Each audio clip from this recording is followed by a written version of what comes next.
Ang first Sunday natin gin-share ko sa inyo ang tinaga o kon ang minsay nga kapit. Nagligad ka Domingo gin-share ko man ang bantay. Karon dapat tudtuuron ta niya. Okay?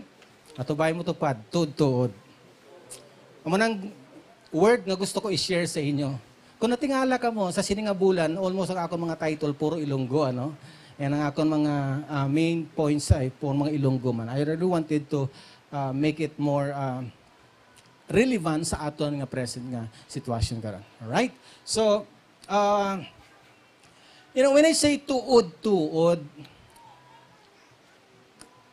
our character should speaks the truth. What is in you right now? What is in us right now that we can say tuod na gid niya? Because we cannot deny and we cannot just, fool ourselves, especially when it comes to people, nga we are professing to be a Christian, we are professing to be the right one, or let's say a good person, yet when it comes to our character, really speaks the truth kung anong matutod nga may ara sa sulod. And that's the reason why you need yourself to be free when it comes to what God wants us and be who you are today as what God blesses you. Kaya nga dapat sa aton panag-un karon dapat tuod-tuod na ta. Tuod-tuod. Everybody say tuod-tuod. Tuod gid balaw. Character speaks the truth. I wanted to emphasize this in terms of our behavior and of course our attitude towards how we are going to profess, how we understand something about what the Lord Jesus said. Because after all, when we say, I believe in Jesus Christ, this is not just only profession. Hindi lang sa basta nga, ako Kristiyano, but this time, you need to be tuod-tuod. Because, the world is watching, God is watching, the devil is watching, how we're going to profess and how true we are in terms of our faith in God. Sa sining kalibutan, samtang ari kita diri. So let this freedom in Christ become more tangible to the people. Sa imong workplace, sa marketplace, kung naganegosyo ka, sa eskwelahan as well, or let's say, sa madamo nga mga panahon where you are being tempted, challenged, burdened, damo ka problema, dapat ikaw nga tumuluo, tudtuod gidya. So your character, our character speaks the truth. Right? Now, makadto ta bala diri sa John chapter 8. Isa sa mga pinaka-sensational and nagiging viral sa karon actually nga na may mga churches and pastor karon nga it's something like, they became heretic. And most of the Christian community, much more of the Christian leadership all around the world, hindi sa Pilipinas man, naga-condemn sang sining some of these pastors. Kung inyo nadumduman, kung inyo matalupangdan, grabe ka, viral, and at the same time, nag-uso na naman liwat ang nagaduging pagtuo o espiritu about dualism, or let's say, ang doctrine of Marcionism, which naga-encourage kag naga-inspire sang iban nga, God the Father or Yahweh is bad and full of lies, something like. And of course, amo nang ginatawag nga dualism, sa Old Testament ang Diyos dira si Yahweh, ang Amay dira is malaot, kawatan, manog patalang butigon, something like that. And whereas ang si Kristo is something like, this is an opposing forces where it's very critical if you are not being grounded by the word, maslingtang do very rational and logical sang posible. That's why muna kung nga dapat magsugod kita, kung ay kapakasugod nga magtuon, kag mag-dig deeper in terms of your knowledge, of the knowledge of the truth. Because that would help you protecting yourself, your freedom in Christ. Kag hindi kita magabot sa punto nga mahaylos ang iban nga mga tumulo. Because in the last days, there will be more deceivers that will deceive many. Okay? So makadto kita ani sa John chapter 8 because may isa diri ka account where Jesus Christ is rebuking those who claim themselves as teachers of the law. Basahan natin mula sa John chapter 8, beginning verse 29 or 28. Then said Jesus unto them, when ye have lifted up the Son of Man, then shall ye know that I am He, and that I do nothing of myself, but as my Father hath taught me, I speak these things. And verse 29, He that sent me is with me. The Father hath not left me alone, for I do always those things that please Him. As He spake this word, si Jesus, many believe on Him. Because of that word that Jesus Christ is teaching during the time, madamong ang mga Jewish people ang nagpati sa iya.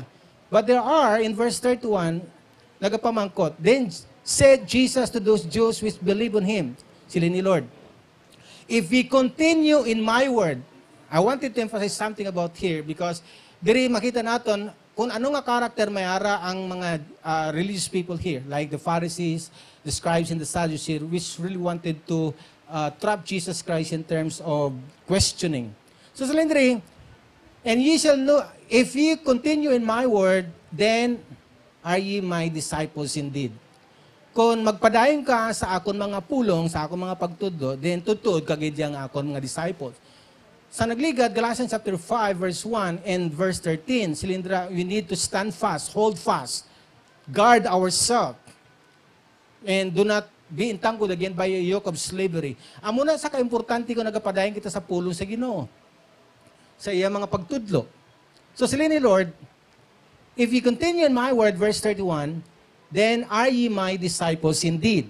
Kung nagapadayon, nagapabilin ka, tutuod kagid yang akon nga mga sumulunod. So kung imo tanawon, hindi ni sa basta nga we just simply profess and claim ourselves to be Christian, yet we're not giving attention to aligning ourselves in terms of the teachings of God's Word or the teachings of the Lord. Kaya, ang ginhampalan ni Lord 3, ang context, sila sa verse 32, and ye shall know the truth, and the truth shall make you free. So, the response is, they answered him, we be Abraham's seed, and were never in bondage to any man. How sayest thou, ye shall be made free? Sila, naghambal sila nga, we are Abraham's seed. Don't you know that, wala bala na dumdumaan, o kung wala bala na pinsaran nila, that even Jesus Christ is also Abraham's seeds. And when it comes to Abraham's seed, up to the present time where they're asking and justifying themselves, kabalon man kita that, they're in bondage during the time of, ang ilang mga forefathers, almost 400 years, kasi din na bondage sila in the land of Egypt. And here come, when you're being encapsulated by arrogance and conceit, in terms of the knowledge of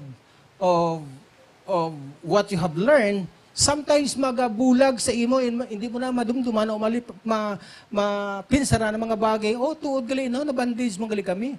Nasakop man kami, actually. So, Silindra, and they answered, we be Abraham's seed, and will never be in bondage to any man. How sayest thou, ye shall be made free? And Jesus answered them, verily, verily, I say unto you, whosoever committeth sin is the servant of sin. And that's the reason why we need to understand this.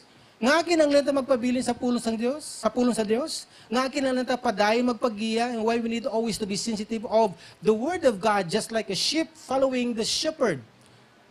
Because, kung hindi kita particular kung ano ka importante ang pulong sa Diyos, we miss the mark, and even our life will become a mess.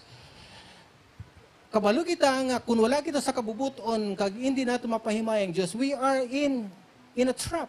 Nagahimo kita sang sala. So, muna nga, from time to time, magpagiya kita, di ba, Silinda, sa 2 Timothy chapter 3, all scriptures is God's breath, and it is useful for teaching, for correcting, and for training in righteousness, so that the man of God may be thoroughly equipped by every good work. So, kung magpawala kita, kung hindi kita, particularly when it comes to the word, what will happen to us? That's why sila ni Lord Jesus Christ, if you are truly my disciple, if you are truly Christian, my follower, then you need to abide in my word, in my teaching. In other words, amon isang reflection nga dapat naton ibutang sa aton. This is a kind of rhetoric nga the Lord is showing unto us nga kamuya kita. Let's have this reflection sa aton kabuhi bala nga amo ning ginabas Ginoo. Actually, ang scenario, ang context, he is saying this to the Jewish people who are so particular when it comes to Torah o kung the 5 books of Moses. Now, and the servant abideth not in the house forever, but the Son abideth ever. Verse 36, if the Son therefore shall make you free, ye shall be free indeed. In other words, kung ikaw kag ako magapadayon sa pulong niya, because kabalo naman ta ang John chapter 1, that shows kung sino ang Word. Ang Word is no other than Jesus Christ. So kung particular kita sa ginahambal ni Lord, ang ginatudlo sang Ginoo, tuod kita nga hilway. That's why hindi kita pwede nga magpalatang, hindi kita pwede magpamis sa anuman nga ginatudlo, sa anuman nga ginalaygay, sa anuman nga ginanudge kung kisa sangbalan ng Espiritu sa aton, because that's the only way we can be always on track, aligned, and padayon kita nga updated, kumbaga. Tanaw bala ang tao, o alimbawa ang ang computer. Once nga hindi sa updated in terms sa mga software, nagalag. And the more nga nagalag, the more nga nagiging ineffective, inefficient na. And the more nga nagalag siya, the more nga may possibility nga mas mag-worse pagid ang matabo sa sina nga klase sang unit. In other words, in terms to us, tuman ka importante nga magpabiling kita padayon sa pulong niya, sa laygay niya, sa giya niya, sa conviction niya, kung tuod ka nga iya sumulunod. Kung tuod ka nga nagatuo ka sa Dios Amay. Kung tuod ka nga ang amay ko ay amay mo. So something like that. Jesus Christ is emphasizing something about the things of God. Kaya kung gapati ka sa amay nga ginatudlo sang Torah, then you need to understand something that I am from the Father. I am from heaven, and the one that is teaching in the laws, in Torah, is me.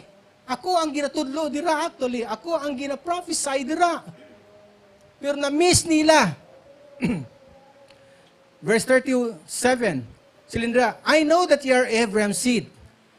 So, Jesus Christ, makita natin diri nga categorical man, nga ginhambal ni Lord nga, okay, tuod nga kamo, Abraham's seed. Pero yun na nakita ko diri bala nga, biskan pa, let's say, Christian ka, or Abraham's seed ka, or isa ka lineage kita.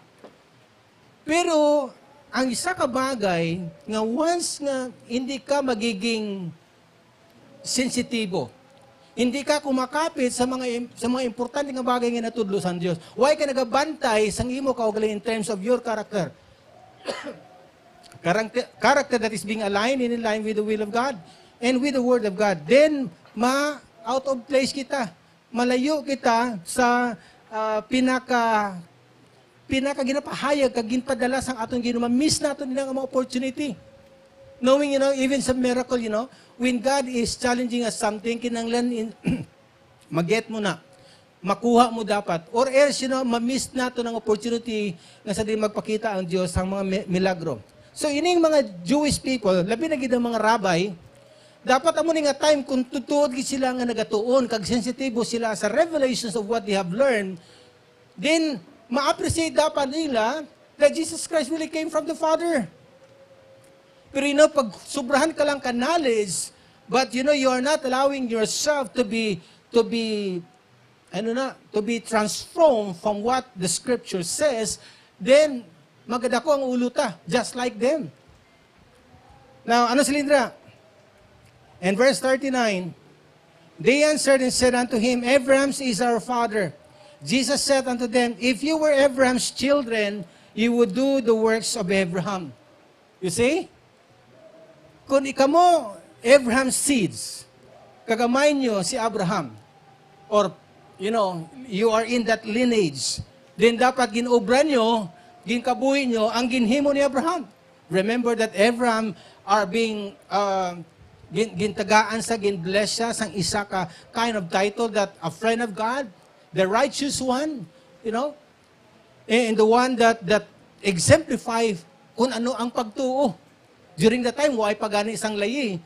But, makita natin that Abraham so sensitive when it comes to the leading, to the dealing of the Spirit of God Himself. Pero natabo, siling niya, wala ka mo sa linya ni Abraham. Actually, lang, pag nabulag ka sa mga bagay nga, pangkalibutan, sa mga bagay nga, is just mere knowledge. Because even si Pablo nga, rabbi, a Pharisee as well, siling niya, even knowledge puff up.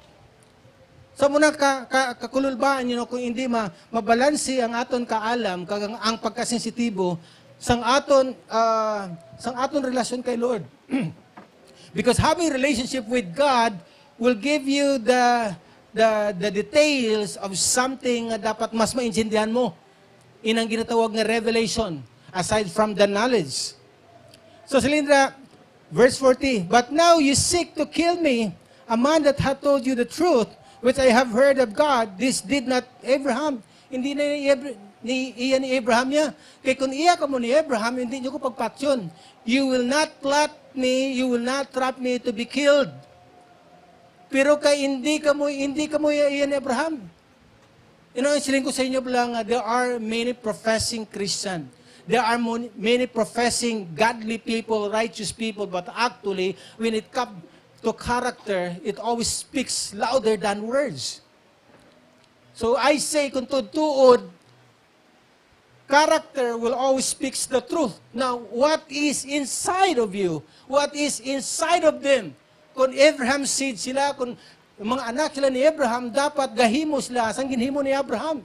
Dapat mas ma-discern nila kung ano, nga si Jesus Christ came from above, is also the lineage of Abraham. Pero wala layo-layo sila kaayo sa patad. Again, sa presidency na ginhambal dira ni Lord Jesus Christ, kung magpabilin ka mo sa akon mga ginahambal, magiging tudtod ka mo nga mga disipulo. Pero sa lindire, ye do the deeds of your father. Then said they to him, we be not born of fornication. We have one Father, even God. Jesus said unto them, if God were your Father, you would love me. All right? And then sila na,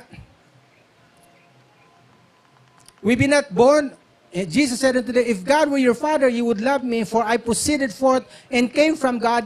Neither came I of myself, but He sent me. Why do you not understand my speech? Amoy isa ka, dapat naton matalupangdan. Isa ka patimaan sang isa ka Kristiyano, sang isa ka follower ni Lord Jesus Christ, that you are His, is that, when you appreciate, when you understand His Word, ma-appreciate mo ang iyang mensahe, you appreciate even when the time that you are being rebuked, you are being reproved, ma-appreciate mo, and you still thankful to God sa piyak nga ginsaway niya ka, because you are of God. You are of Jesus. So, Silindra, why you do not understand my speech, even because you cannot hear my word? And ye are of your father the devil. Siling niya, ye are of your father the devil, and the lust of your father ye will do. He was a murderer from the beginning, and abode not in the truth, because there is no truth in him. When he speaketh a lie, he speaketh of his own, for he is a liar and the father of it. And because I tell you the truth, ye believe me not. Which of you convinceth me of sin? And if I say the truth, why do you not believe me? He that is of God heareth God's word. Ye therefore hear them not, because ye are not of God. So, what? The scriptures in chapter 8 of John really emphasizes of something. Maybe just like the Pharisees and the scribes, the religious people during that time, they are studying the Torah, they are in professions of being a rabbi or a Pharisee or a scribe. And maybe the people may attested nga inaya, nag-graduate gid sa amusina. But again, what makes Jesus Christ define that moment is, pwede kita magiging, magpakita sa anuman nga nahibaluan naton. Yet when it comes to God, there is no merit. Yet when it comes to God, you are not commendable, because what is being seen on that moment when they are being, when they have that encounter with Jesus Christ is, wala sila sang pagpamati. Wala sila sang pagtahod sa pulong. Wala sila sang pagpakanubo when it comes to who are speaking. They are blaspheming. Amo nang klaro karon. And don't you know that it is happening even inside the church? And why is it that the 7 churches in Asia Minor are being included in the book of Revelation? Because you know what happens during those times, it is happening right now. That people may come in the church, people may have that profession, that confession that they're a Christian, or maybe sometime they are saying that, you know, I am a graduate in a Bible school, graduate in a seminary. Yeah, when it comes to the knowledge of understanding and of revelation, why? Wala sing pagpamati, wala sing pagtahod. Nagiging nagiging casual na kaayo. But when it comes to the hearing of God's word, there is no place. Dira. That's why we keep on praying a lot. You know, when we come to His presence, dapat may amo kita nga desire. May amo na kita nga handom nga magpamati sang iyang pulong. Why Jesus Christ rebuked Martha? And then commended Mary. Although Martha is the one that invited Jesus Christ in their home, and that, you know, Jesus Christ commended, gindayon niyo si Mary because, you know, Martha was cumbered about the many things, so unsable things. Ang gusto sang Ginoo that you will always give place for the teaching, give place for the Word of God. Nga pamati kita. Because that's the only way you are being directed. That's the only way you can understand more of God, more from God. Kung hindi kita mag-effort, hindi kita maghatag sing panahon dira, then, you know, biskan pa ihambal ta sa Dios nga nagatuo ko sa ihambal ta sa komunidad nga ako Kristiyano, our character will speak what is the truth in us. That's why we can make Jesus known not by words but by deeds. Ang kaliwayan nga mayara kita this time dapat ay gamito natin maipakita ang pagbago nga ginhimo ni Lord Jesus Christ sa krus ng Kalbaryo more than 2,000 years ago. So kung tuod ka, let this character that we have right now in terms of attitude and behavior speaks the truth. Ano ang ginapinsar sang mga religious people? What kind of attitude towards Jesus Christ nga ila ginapakita? Wala sila sang pagrespeto, wala gid nila na intindihan, wala nila nahangpan nga ang ginpadala sang Amay is the Lord Jesus Christ. Truly, attitude always states the altitude. What altitude nga sila? Arrogance, conceit.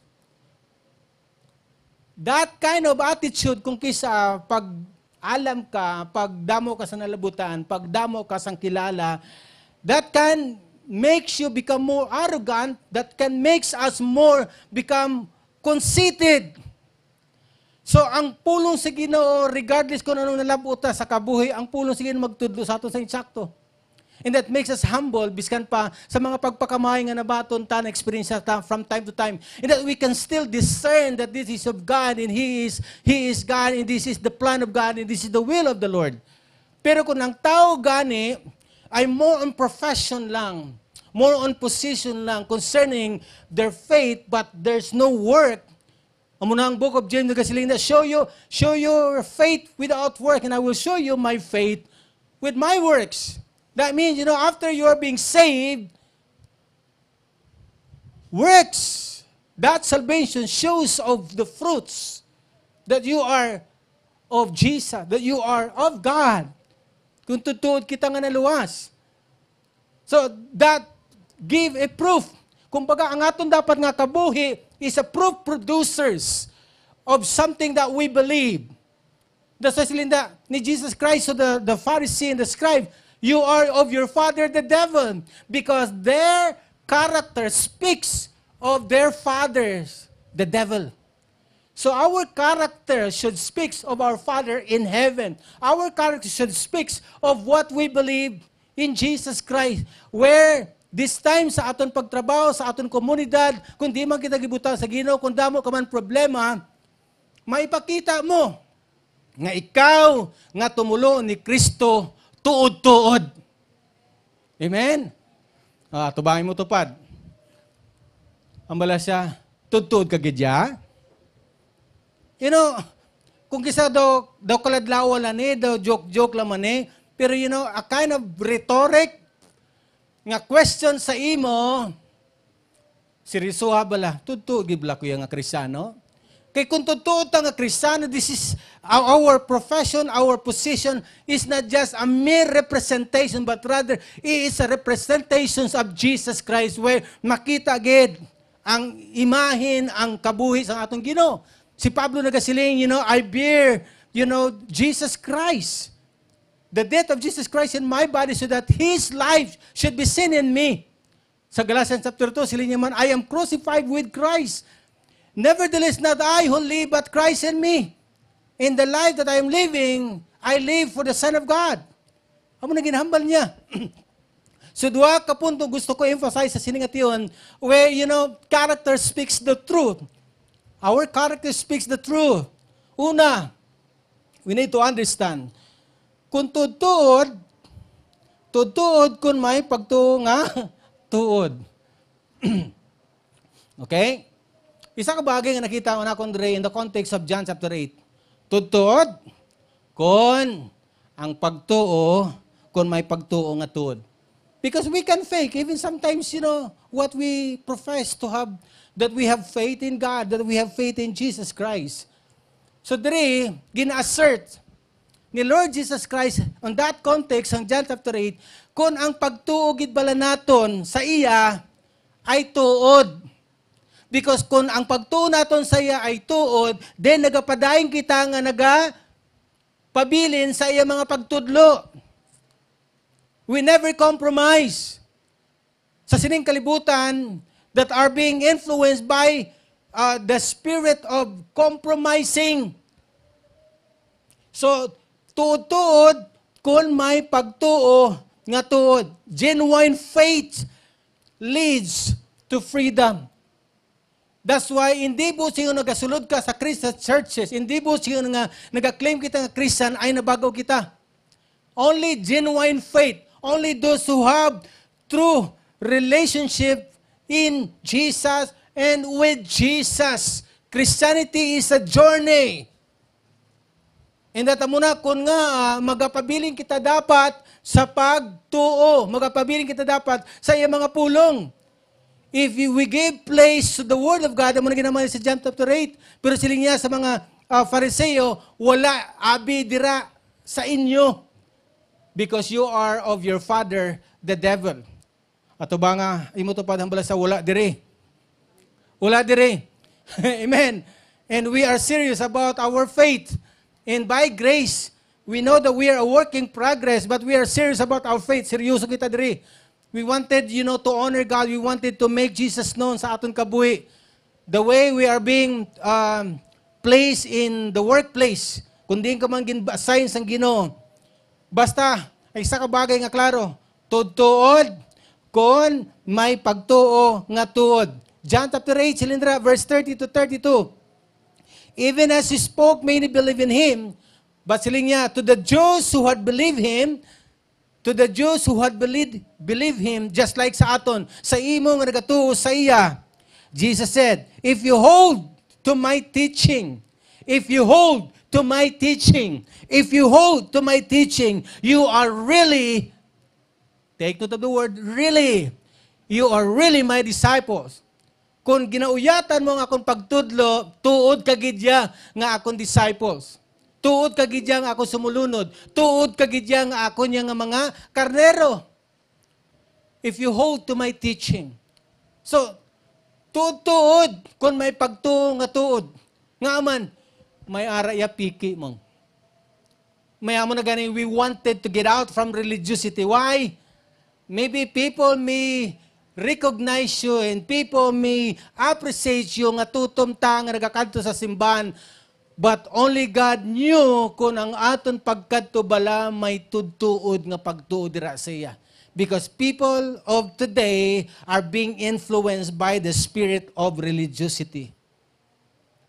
Let's get out from that.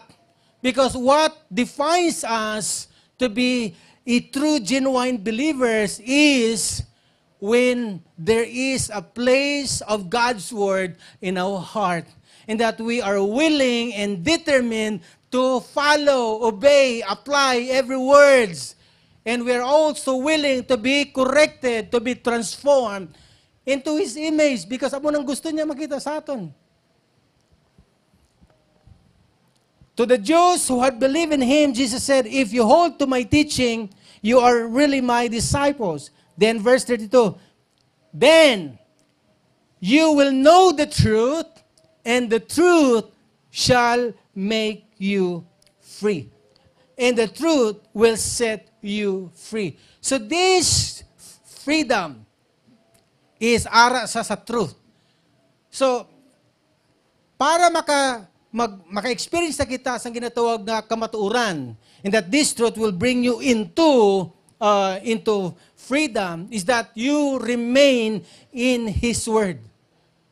You remain in His Word. Ang nagay ko nagapabiling kita siya pulong, nagalungo-lungo ta dayon kag nagasigang aton mga ta kag ma-appreciate ta. Pero ang tao nga wala sing paghatag panahon sa pagpamati sang pulo sa Dios, just a mere religious day of coming to the church, wala na. Biskan pamangkuto mo natin, may naintindihan ka.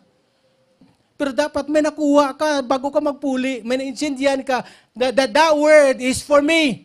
Hindi para sa tupad mo, sa ako na yan.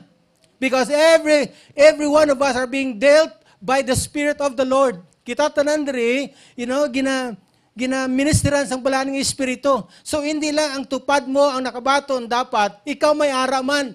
But we miss that, kaya nga man, kung kisa, kung wala kita sing expectation in terms of, Lord, I am coming to the place where my family sa new life Arab.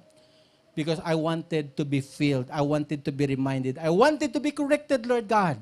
I want to be enlightened of something that I am confused of. Kung ano man na. So, that should your expectation. Okay? Tanaw bala, kung tudtuod, may pagtuo nga tuod. Tanong tayo, example ni Peter. 12 disciples were on the boat. They are being tested how they're going to respond. Because sa pagtuo naton, we will be always being tested, di ba? From time to time. Hindi man pare-pareho ang mga pagtilaw sa aton kabuhi. Pero kung may pagtuo ka, when you are being challenged by your circumstances, and then when God gave you the word, then you respond, biskan imposible, biskan kakululbaan, because kabalo ka that the one that promised, the one that gave you the word, will never fail. So, si Pedro, when he hears and saw Jesus Christ, like others are saying that it's a ghost, but when Peter identified that it's Jesus Christ, he asked, Lord, it's you? It is you? And then the Lord Jesus Christ said, yes, it's me. And then Peter said, Lord, if it's you, tell me to come to you and I will come. And then Jesus Christ said, yes, come. So Peter, on that faith, because he believed on Jesus Christ, so Jesus Christ walks on the water. So though he is a fisherman by profession, pero why niya gigamit ang iyang profession nga naglumpat? But rather, he just got out from their boat and started to walk on the water. You see, kung ano ang ginhimo ni Jesus Christ, na-experience niya man, because that's the promise of Jesus. Sinisiling niya, kung anong ginhimo ko, mahimo nyo man, and even sobra pa dira. Siling niya sa book of John. So Peter walks on the water, and even he violated the law of buoyancy. You see that's a miracle. Kung kisa imposible, maglungo-lungo ka, but that's our God. Sa mga panahon that He wanted to prove to you that I am your God, that I can do everything, that there is no problem that is too hard for me. So He can do that. And that's why mo na gani kung may matututo nga pagtuo, nga hindi lang kita playing safe. Because sa may mga matututo nga pagtuo, ginadare ka ni Lord, gina-challenge ta ni Lord sa mga panahon nga sa diin, amo na ang time nga maipakita mo ang pagkamatutuod mo, ang pagkatutuod mo sa pagtuo, ang pagkamatutuod mo nga commitment sa iya. Amo na ang mga panahon nga sa diin, you will never compromise kung kinahanglan nga dapat ipakita mo sa sinang panahon. Ang point naton, kung na-discern mo kag siyagid ang imo ginapatihan, then you will follow him, then you will remain to his word. Peter remained to that word. He believed on that word. So he got out on the boat and started to walk on the water, not jumping or not diving, kag naglangoy, wala. Nalunod man sa because he started again to entertain the whistling of the wind. And pagtanaw niyang kadalag ko sang balod. So dito siya, the fear started to destroy his faith. Mary, a friend of Jesus, Lazarus' sister. You know, when you are being appreciative when it comes to the blessings and the miracle, right after, you know, kung paano nga ginbanhaw ni Lord si Lazaro. You know, ang pagtuo ni Mary shows and demonstrates something about faith, about worship. You know, kung may pagtuo ka, kag kung tudtod gid ang relasyon mo sa iyo, you will do something amazing that makes you commendable before Him. Amo na mong isa ka bagay nga kung tudtod magagwain na sa imo personal yang kabuhi sa imo character, you are becoming more creative and responsive in a way when you are being challenged. Dira ang tudtuod nga pagtuo makita. Are you with me? So amo na sa sila ni Jesus Christ, if you abide in me, in my words abide in you, then ask anything, it shall be done to us by our Father which is in heaven. So, you know, when there is a word, when there is a truth in that word, matabo gidya ang mga bagay nga ginapangamuyo mo. And you know, permita na experiencehan. Hindi lang tungod kay ato nabasa sa Biblia, but we dare to believe what the scriptures are saying. Because gusto sang Ginoo kay kung tutuod ka nga nagapati sa iya, biskan pa imposible, basta may conviction ka, may leading ka sa balang Espiritu, and that word logos become rema, then you start to appreciate something that is of makasilig ka, wow, kay imposible. Yun ma-appreciate mo ang iyong mga faith. Pero if we are playing safe and we just simply live by religiosity, wala. We don't have a story to tell. You know, ang gusto sa Ginoo, may mai-istorya ka. May mai-testify ka that He is good, that He is miraculous, that He is alive, that He is active even today, that His word is true. Dapat ang muna ang aton mai-testify. Pero hindi tayo ma-experiencean until such time tuod-tuod ta. Hello? So in the surrender to Christ, genuine faith blooms. Ang pagpabilin abi sa iya, ang pagpabilin sa iya pulong is implying a kind of surrendering.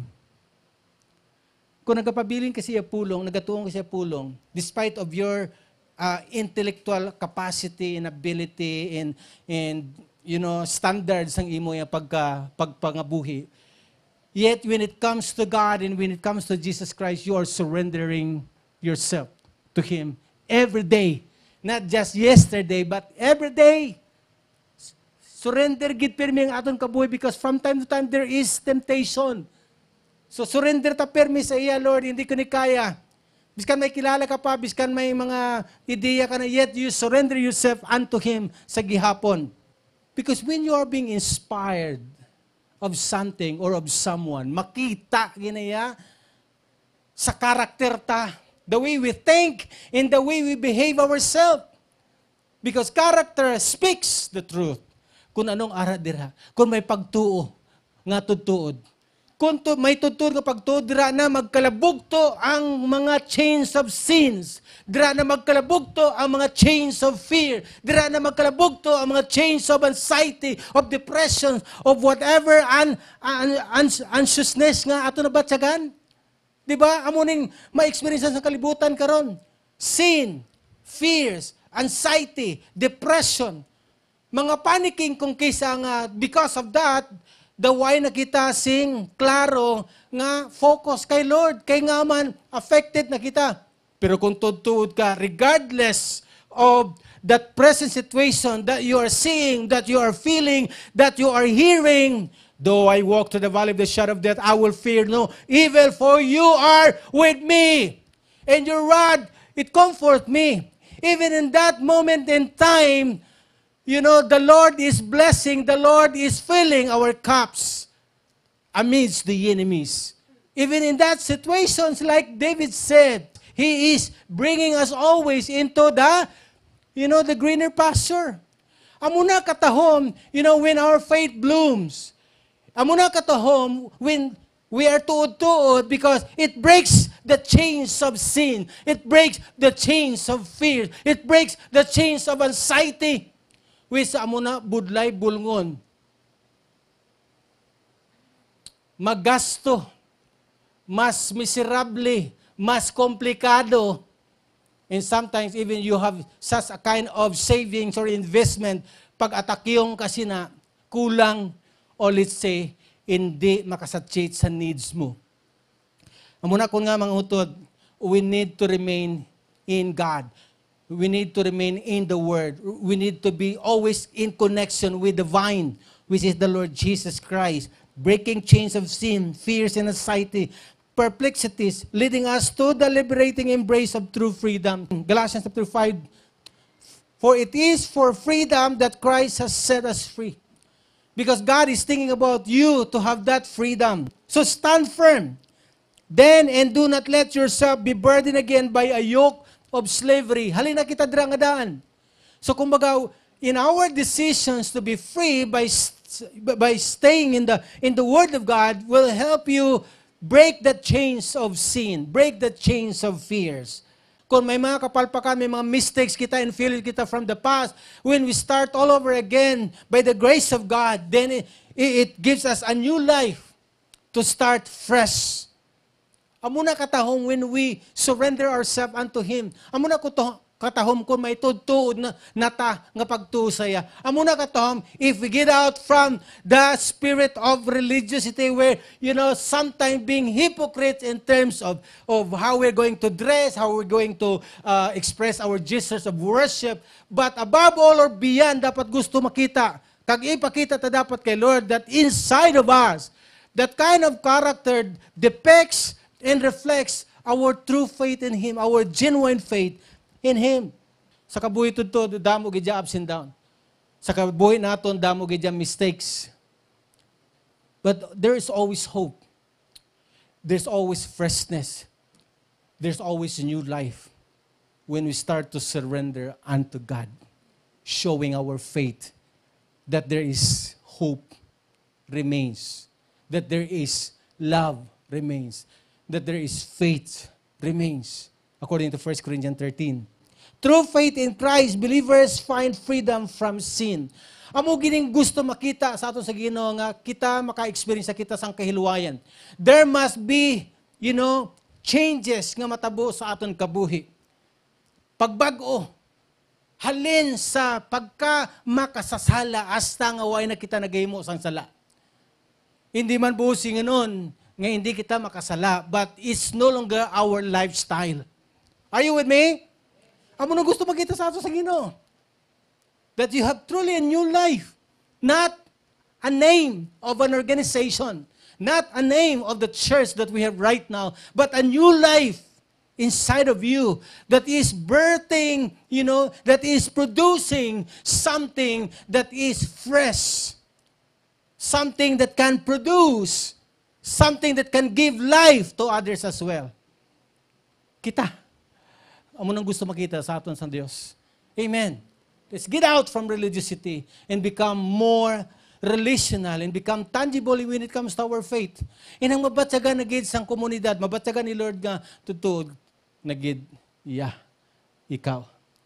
Isa ka bagay nga klaro sa imo, kay ikaw ginagutom, kag ginauhaw permi sa pagpamati sang iyang mga pulong. Uhaw ka pirmi nga magkadto sa presensya. Kung amuy na ang patimaan, amuy na ang imo pirmi na batyagan, wow. Tudtuod na gid na. Amen? Kag nagahandom ka pirmi nga himayaon siya sa imo kabuhi sa mga decision making mo, wow, tudtuod na gid na. Pero until such time nagaupod-upod lang ta, nagasulod-sulod lang ta diri, but we are not, we don't want to be changed. We don't want to make a decision that give glory to God. hindi ko gusto magbagiging blatan sa paghahamba, but read John chapter 8, just like Jesus said to the Pharisee and to the scribe and to the Jewish people that they're saying, we are Abraham's seeds. How come that we are bound? And sila ni Lord Jesus Christ, you are of your father, the devil. Why? Because sa ila, una, why nila na-discern ang gusto ni Lord? Ikadwa, wala sila nagpabilin sa pulong sa Diyos. Ikatatlo, ang gusto pa nila patyon si Jesus Christ. So, diin dira. Kaya kung Abraham seeds ka mo, dapat ginahimo nyo ang ginahimo ni Abraham, pero wala.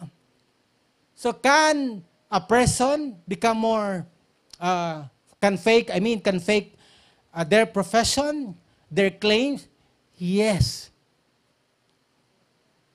But I tell you, kung tuod-tuod ka, hallelujah, ang pagtuo sa imuya, nagabaga-baga. Amen! Kung tuod kita, hindi na niya time ka rin niya magpaliluya ta. Nga amo na ginadiscussa natin sa discipleship ta. Ang 7 churches, that is not only, as a history, but rather, there is a relevant and a significant yung truth sa aton karong kapanahon why nagiging part sa sang inclusion of end time ang 7 churches nga in Asia. Because sa sinang mga churches may compromising, sa sinang mga churches may nagabugnaw, sa sinang mga churches may nag-entertain sa mga doctrine nga magapatalang, sa mga churches nga may naga-enjoy sa ginatawag na sexual immorality. Imagine! So, ari kita sa sinang ginhamba sa 7 churches nga mga utod. So, we need to understand kung tuod ta, ang pagtuo, tuod. Make your election and calling sure so that you will never fall. And to have that freedom, to have that faith will make you more stronger. Just like in Matthew chapter 7, kay kung ikaw nagapamati sang pulong niya, kag nagakabuhi, biskan, bayuhon ka sang mabaskog nga hangin, kag hampakon ka sang dalag ko nga balod, you will remain strong. Why? You are being built on a solid foundation of God's Word. Number 2, tuod kung may pagpakanubo nga tuod. Very tempting sa aton actually. Tanan kita may ego.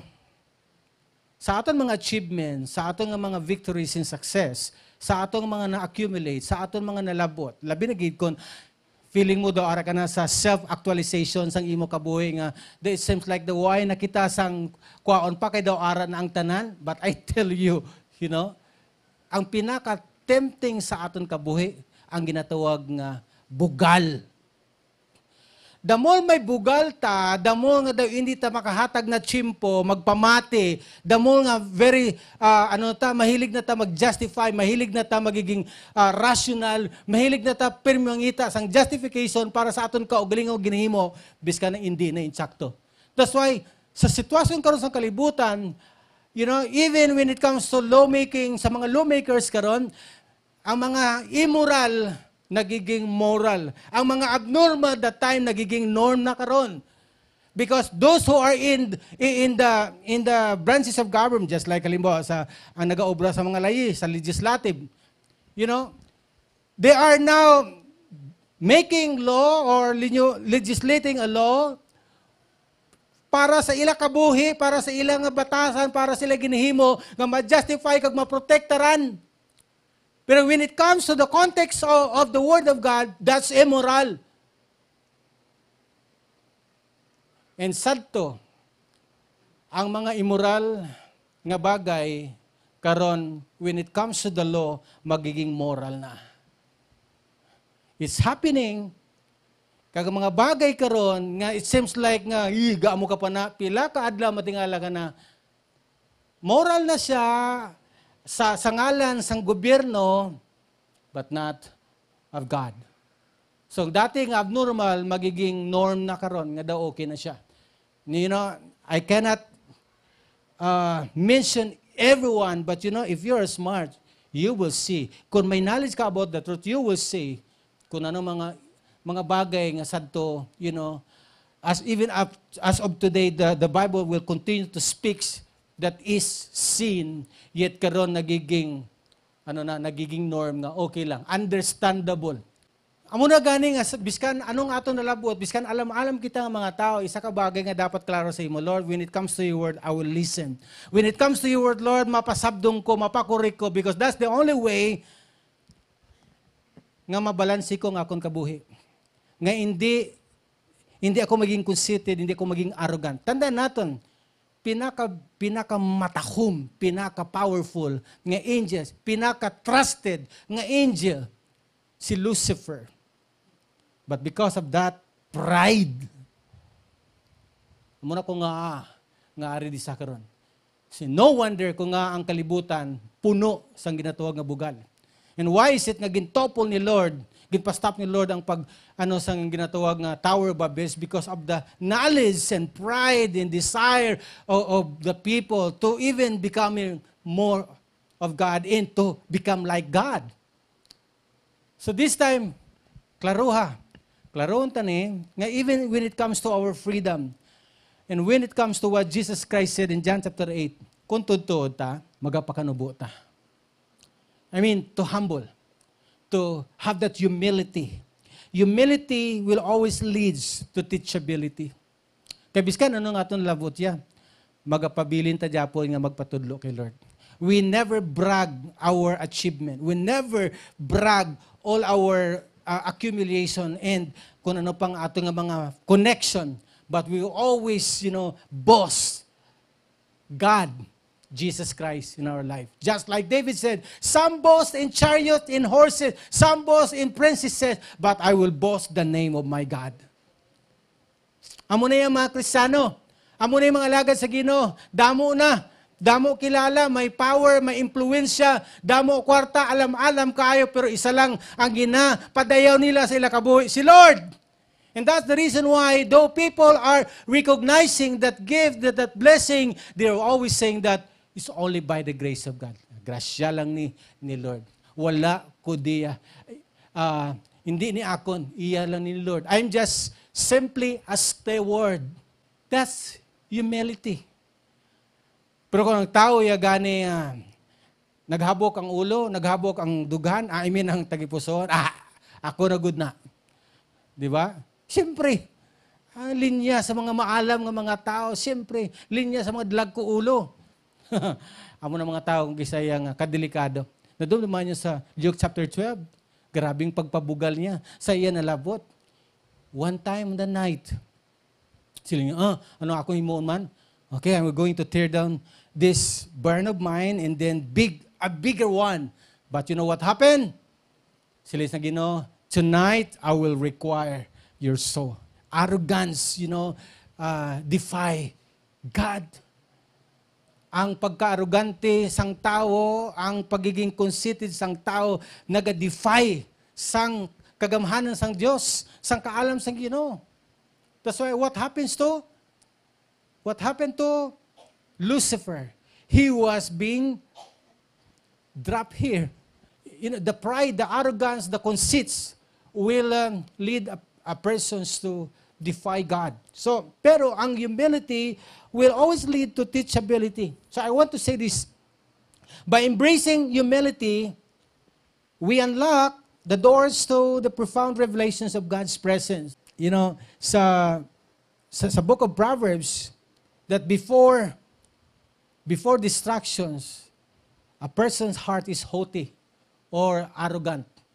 Bago ang kalaglagan, ang tagipuson sa sining nga tao ay napunan sang bugal.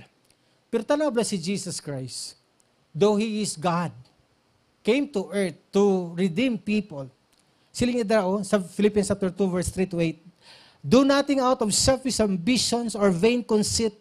Rather, in humility, value others above yourselves, not looking to your own interest, but each of you to the interest of others. Pero anong ginamba sa mga Pharisee and scribe? Porting pagpabugal nila. We are Abraham's seed. Kagkailanman why kami nabound, wala kami captives. In your relationship with one another, have the same mindset as Christ Jesus, who, being in a very nature of God, did not consider equality with God something to be used to his own advantage. Rather, silindra, he made himself nothing by taking the very nature of a servant, being made in human likeness, and being found in appearance as a man. He humbled himself by becoming obedient to death, even death on a cross. So what happened when it comes to the reflections of the Pharisee? Sila grabing pagpabugal nila. Sila kaugalingon. Pero si Jesus Christ, just simply showing himself just like, a messenger sent by the Father to them. But kailanman, why siya nagpabugal? Sa iya kaugalingon. So, humility empowers us to rise with grace. Biska na grabe ang pagpakamay sa imo, still, only nga makita sa aton is the grace of God. Embracing our true self, whereas arrogance blinds us to our inner beauty, shrouding our souls in falsehood. Sa 2 Corinthians chapter 4, verse 4, isa ka bagay dira nga ginhambal ni Paul. For the God of this world hath blinded the minds of those who choose not to believe. Therefore, sa John chapter 8, silindra, ining mga Pharisees and scribes, they never believed Jesus Christ. Because they choose not to believe Jesus Christ. Now, this God of this world, small g, are now in the world. So, it's up to you to use your freedom. It's either to believe Jesus Christ, to remain in Jesus Christ, to have the Word in our lives, or, to be blinded. The more kitang way nagpamati ka nagpabilin sa pulong sa Ginoo, we keep on blinding ourselves. So sa imo kag sa ako sining adlaw, in order for you not to be blinded, then choose to believe God. And to believe in God, to believe in Jesus Christ is to remain in His Word. Magpabilin ka sa iya mga pulong. Palanggaon mo ng iya mga pulong because the Word in Jesus Christ are one. Isa lang. So, if we mention about the name of Jesus Christ, you should think about the Word nga iya ginhambal sa imo. Because amo na makabulig sa imo pila ka adlaw mga kauturan. So the last, in my conclusion, when true freedom reigns in your life, kung may tutuod nga kahilwayan nagahari sa imo kabuhi, the radiant presence of Jesus Christ will shine brightly. Paano na sa matabo? The Word becomes alive in you. The radiance of Jesus Christ, the radiant presence of Jesus Christ will shine brightly in every step you take, guiding your journey with boundless love, grace, and purpose. So diri makita naton ang pagkatudtuod naton. And I hope sa aton sa sining adlaw, as God gives us and bless us with opportunity to live and to make it more meaningful ang aton kabuhi, then ang goal ta sa life is magiging tuod-tuod. Amen? Ang goal ta sa life is magiging tuod-tuod. What I am implying of this message is something like magpabilin ka sa iya mga ginatudlo. Magpabilin ka sa iya mga pulong. Give place to His Word because that makes you a person, a believers nga tuod. Palakpakan natin ang Ginoo.